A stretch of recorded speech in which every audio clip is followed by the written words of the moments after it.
In the last year, multi-material 3D printing has become more affordable and accessible than ever before. But beyond the gimmicks and the flashy demonstrations, what types of functional, practical things does this technology actually enable for you and I? Well, in this video, we're going to take a look at 21 interesting, useful applications of multi-material 3D printing, from the most obvious to the most cutting edge. Plus, I'll be peppering in a handful of hard-won hacks and tricks for how to successfully complete these types of prints at home. Let's get after it.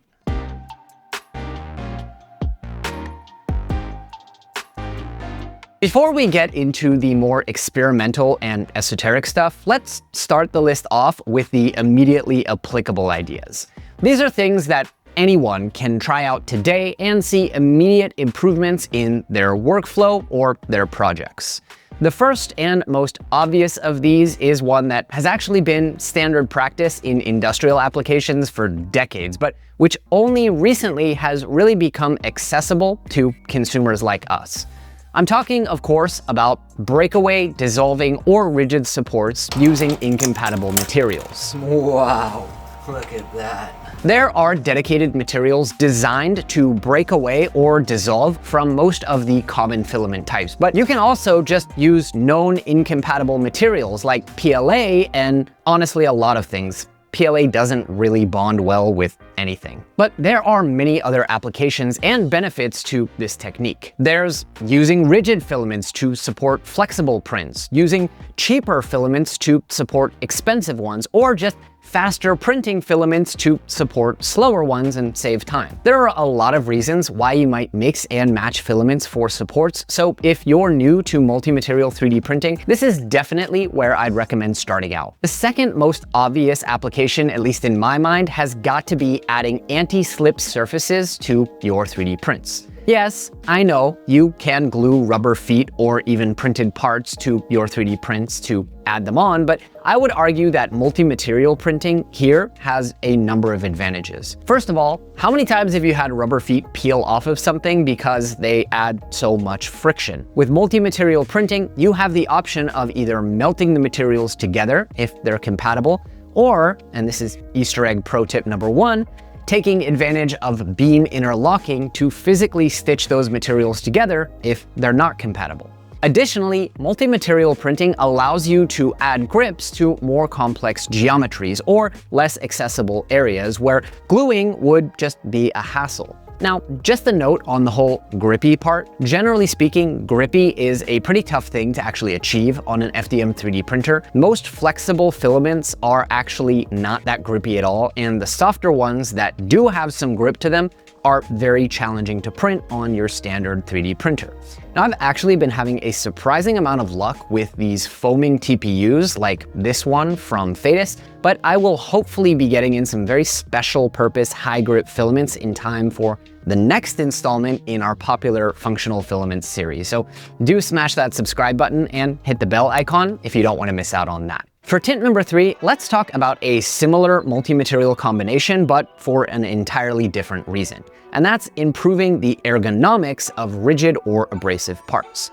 3D prints are great, but between the layer lines and just the general plasticky feeling of most common filaments, they do leave a lot to be desired when it comes to actual hand feel. And that is doubly true when we start talking about carbon or glass-filled composites. So lately, I've been designing a lot of multi-part designs with ergonomics and skin contact in mind, whether that's adding a TPU air grip for squishiness and texture, or using certified skin-safe materials for specific parts of a print that will remain in contact with skin. Now, another pro tip here for getting things just the way you want them. You may already know that when you simply paint surfaces in your slicer, you really have little to no control over how deep that painting goes. And oftentimes it will either be too shallow to actually provide any real squish, or so deep that you lose all of the strength and rigidity of the part. There are a couple ways to combat this. You could, of course, add modifier parts in the slicer, but I feel like by the time you actually get them scaled and placed exactly the way you want them, it's faster to just modify the parts in a proper CAD suite. Now, my favorite method for doing this is actually to split the part using a face and then import both parts into the slicer as one assembly.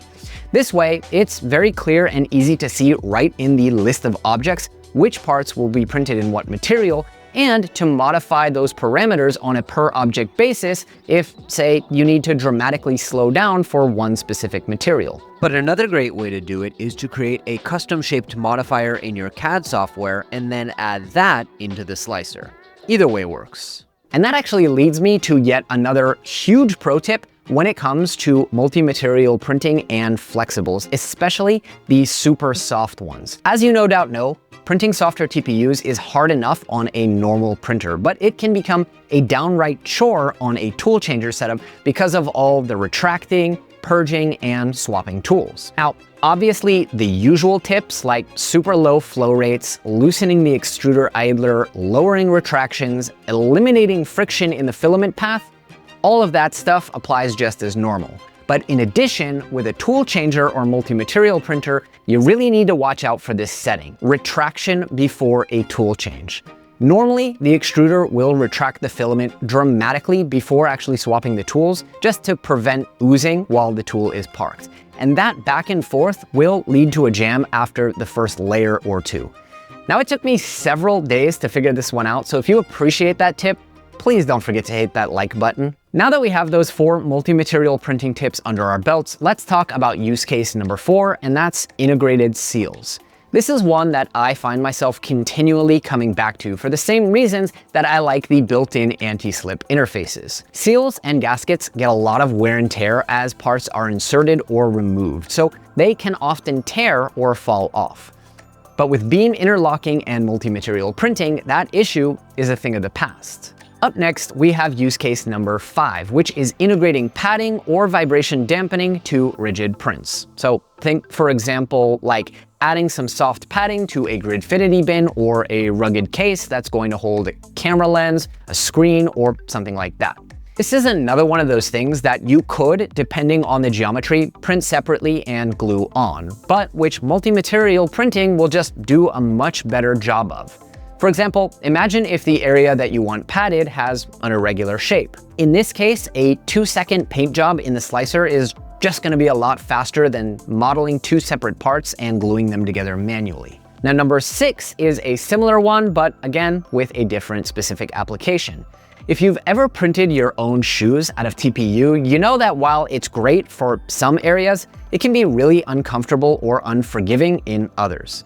Enter the idea of varying shore hardness or bounciness within the same print. So here's an example. You could print a pair of shoes using 90A PIBA for the sole, so it's very supportive, but still bounces, 85A PIBA for the upper, so it flexes nicely on the toes, and even a super soft chinchilla TPE or foaming PIBA in the liner, which makes skin contact. I mean, you could even mix in a rigid filament in the toe box to simulate the protection used with steel-toed boots.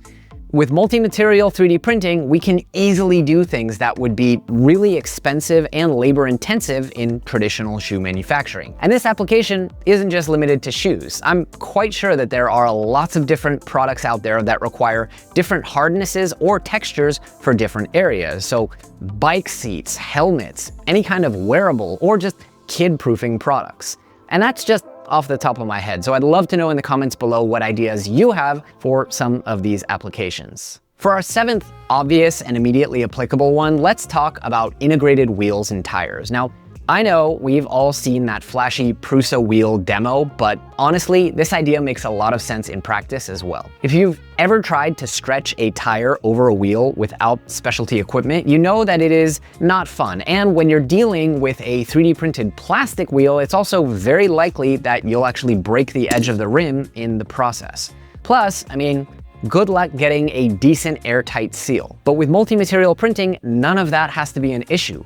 Obviously, the tire is printed over top of the wheel, saving you the hassle of stretching it on. What's more, if you use beam interlocking, you'll never have to worry about the tire slipping on the rim. And while it's not the same as a pressurized tire, you should be able to get an airtight seal. Another idea is to use flexible filaments for things like snaps, clips, or grommets, which have a real tendency to break when printed in rigid filaments. So, like, the majority of the part could be rigid, but just the snaps or the clips printed out of TPU. I think that's probably worth exploring. Here's another one that I actually hadn't even considered until I hosted my friend and fellow YouTuber Justin from Pisces Printing. He explained to me that when he experimented with building speaker components with sub-millimeter tolerances, he found that it was actually better to print them in one go versus trying to assemble them by hand. Not only does the printer ensure that things are aligned to like 1/10 of a millimeter, but also the act of peeling delicate parts off the build plate or trying to stretch TPU seals over rigid parts can often warp or deform them just enough to cause vibrations or misalignments. And I'm sure that that's just one example where it just makes a lot more sense to let the 3D printer do the assembly work, even if technically they're separate parts. Kind of like printing a ship in a bottle, if you will. All right, we've now come to the end of the immediately applicable section, but I will share just one more before we switch gears, and that's living hinges, which mix an indestructible TPU with a rigid material. Sure, in many cases, a proper hinge with metal hardware is going to be stronger and better, but in others, a living hinge may be just what you need. Maybe you can't have metal components near your application due to magnetism. Maybe your design needs to be incredibly thin, making a normal hinge far too weak. Or maybe you just need the kind of flexibility, play, and abuse tolerance that only a living hinge can actually offer. Either way, with multi-material 3D printing, you have the option. Man, I wish I could afford a multi-material printer. You should just get a Snapmaker U1. A what maker who what? A Snapmaker U1. It's this 270mm cubed, 4-tool-headed tool changer that sells for like $849. Yeah, bro, and it's like really, really good. Look at these sample prints.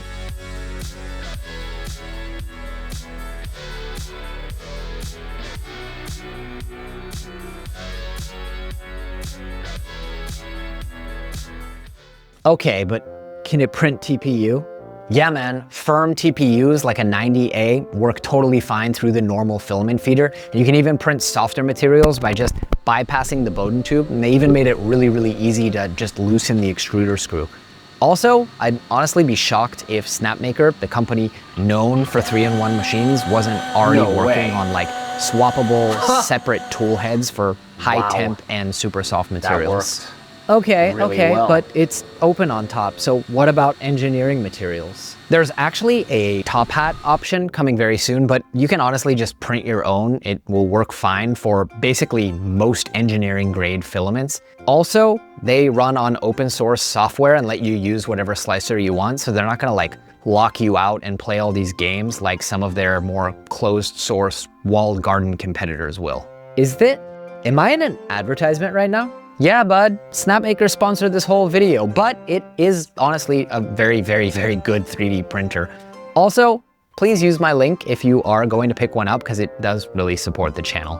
What a pro. Shifting gears, let's now talk about some of the more intermediate and exploratory use cases. Things that have a lot of potential but are going to take some time, practice, and tweaking to get them right. The first such example is the idea of flexible points within rigid prints.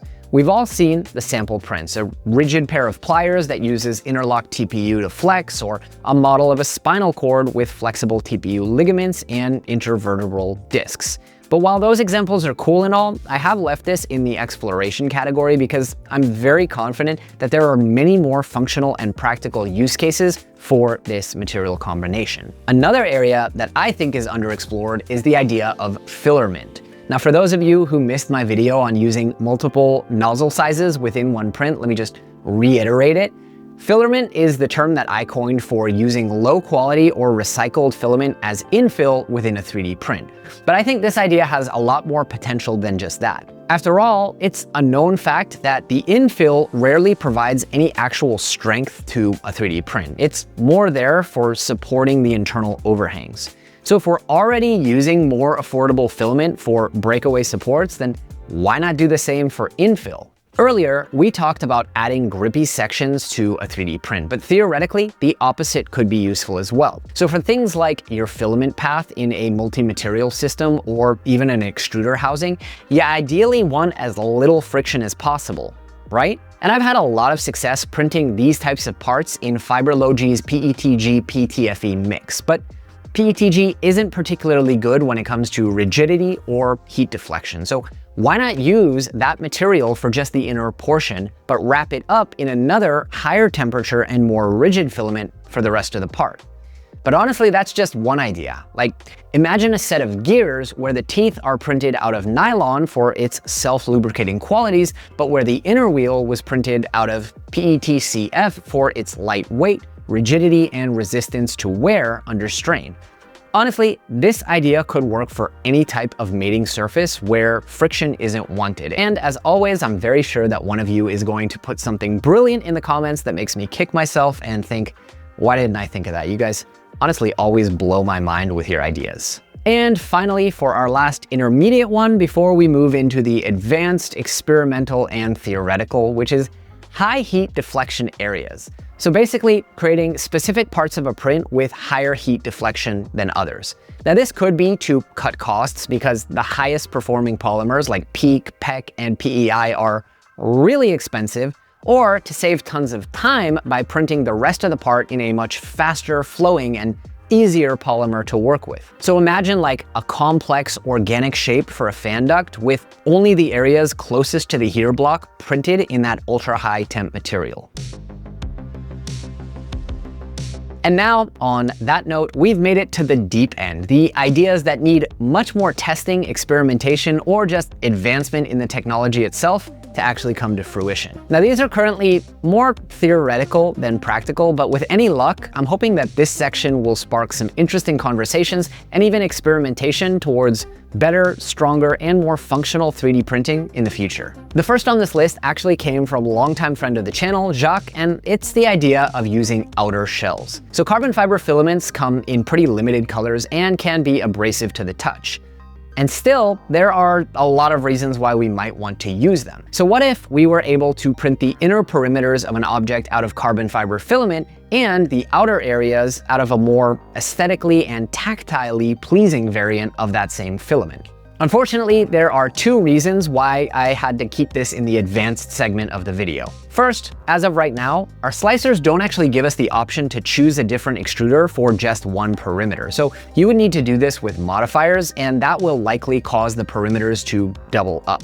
Additionally, I think we need someone like Stefan to do some experimentation and testing here, because you might just sacrifice a lot of strength, either because the materials don't bond well together or because your last layer will inevitably cool down while the printer changes tools. Now here's another crazy idea, speaking of strength, that popped into my head the other day. So you know how one of the major weaknesses of FDM printing is the layer adhesion? Like, there are just certain geometries that you would never print standing up, right? Well, you know what doesn't suffer from any of those layer adhesion issues? TPU.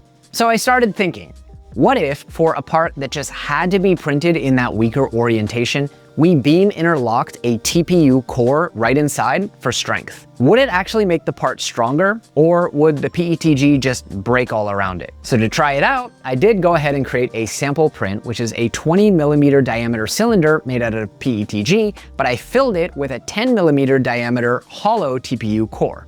I turned on beam interlocking to fuse those layers nicely, and I hit print.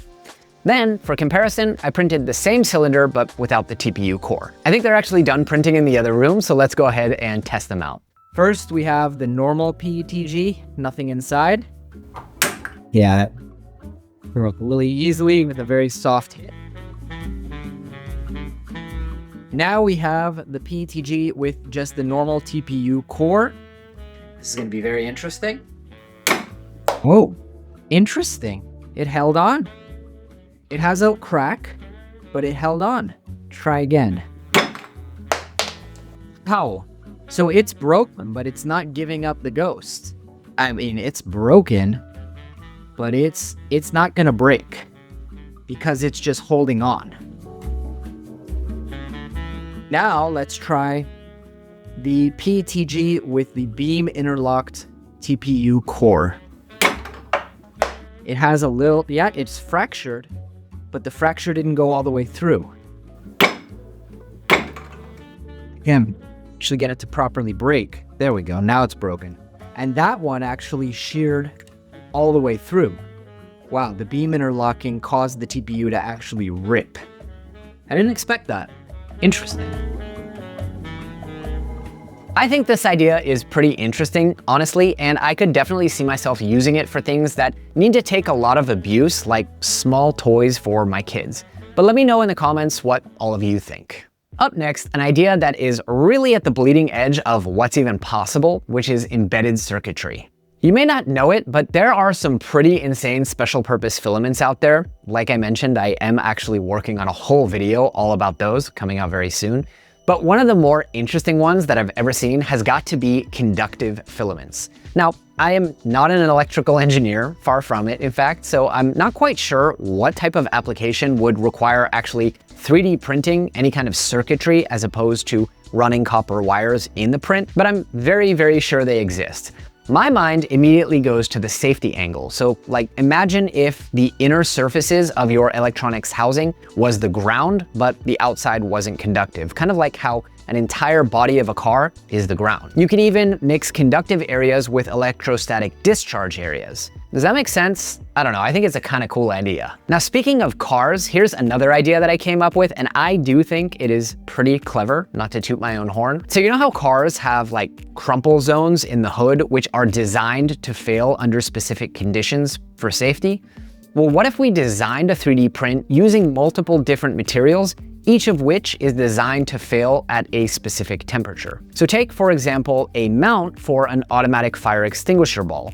Obviously, you want the outer ring and the holder itself to keep this thing straight right above the potential fire instead of melting and shifting to one side from the normal heat of like a working 3D printer or a filament dryer. But unless these extinguisher balls come into direct contact with flames, they actually might not trigger. So imagine if just the top part of the hook was printed in like PETG, which would soften and drop the ball as soon as the temperature got to 60 or 70 degrees Celsius. Now that idea really captivated me, and I started thinking about all the various situations in which you might want some part of a print to be strong and rigid indefinitely, but others to melt at a certain temperature. Now here are just two off the top of my head. You could design an early warning system into an electronics housing itself that would hold a lever firmly in place, but only one joint would deform if the environment got too hot, which would cause the lever to fold over and close a circuit. Or how about a flame retardant housing for a circuit where the wires themselves are pulled apart by springs, but they're clamped together with a low temperature material. Now I know it sounds complicated, but what I'm trying to get at is the idea that such a setup would automatically sever an electrical connection if the device or circuit overheated, while keeping the entire outer housing intact to prevent shorts or fires. Now I think this is a really cool idea for adding all sorts of temperature dependent deadman switches into our 3D printed projects, but I would love to know in the comments if it inspires you to do something very cool with it. And actually, that whole broader idea, this idea of designing in failure points that behave differently according to different stimuli, is interesting beyond just temperature. You could, for example, take advantage of the fact that different plastics react at different rates to different chemicals or solvents to get a multi-material print that softens when exposed to a certain chemical, but only in certain places. So this could be another type of deadman switch, or just a cosmetic failure point in a part that would show you when the entire part had been exposed to a certain chemical, acting as a kind of canary in the coal mine before the chemical causes a catastrophic failure to the rest of the print. Again, does any of this make sense? But here's another extension of that same idea. You know how companies like Prusa make magnetite and tungsten filament? Well, those filaments are much more expensive, heavy, and abrasive than standard filaments, so you probably don't want to print large parts out of them. But you could definitely leverage multi-material printing to add in areas that react differently to magnetism or radiation based on the amount of material added in specific areas. And actually, speaking of those heavy metal-filled filaments, what about using them in patches within a print to deliberately shift the balance or center of gravity? Now, putting sand or metal scraps in your 3D print works great if you don't need precision, but those materials do shift around.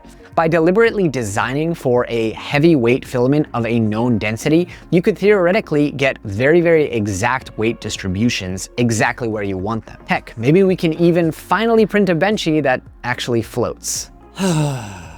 So there you have it, 21 practical, real-world applications to get you experimenting with the magic of multi-material 3D printing. To put it bluntly, never before in history has it been so easy to mix and match different polymers into one project so seamlessly and with such finite control. So I really hope this video inspires you. And if it does, again, I would love to know about it in the comments down below, or hit that subscribe button if you think I've earned it. That's all for this week, but I'll see all of you on the next layer.